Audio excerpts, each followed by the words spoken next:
в ноябре книжка на бурятском и на русском языке моего дедушки «Лодон Бакшин Дептырга», то есть из тетради Ладон Бакши.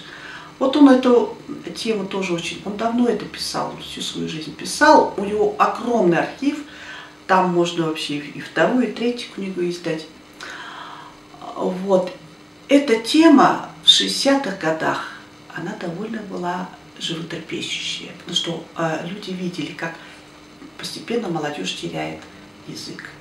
То есть это вот мое поколение, да, как мы теряем это все. Я рядом, живя с ним, да, я уже с ним разговаривал по-русски. Ну, потому что я приезжала только на 2 месяца сюда.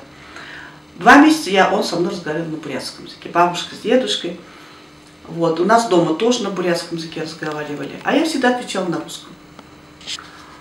Вот. И дедушка поставил вообще эту тему, проблему большую. Ну, тогда, в советское время, видите, это сильно не поднималось.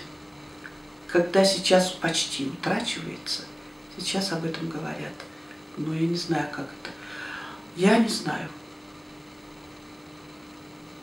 Я не знаю, как это делать.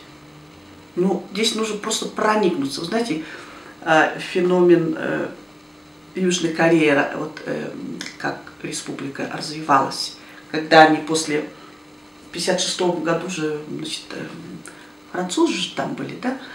А когда они ушли, и когда, значит, корейцы начали, экономики не было, разруха полнейшая, ничего. И тогда их глава, значит, республики обратился к народу и сказал: давайте мы не можем вам платить деньги. Вот не можем, потому что нет, мы не можем это, товарооборот, в общем, не можем это сделать.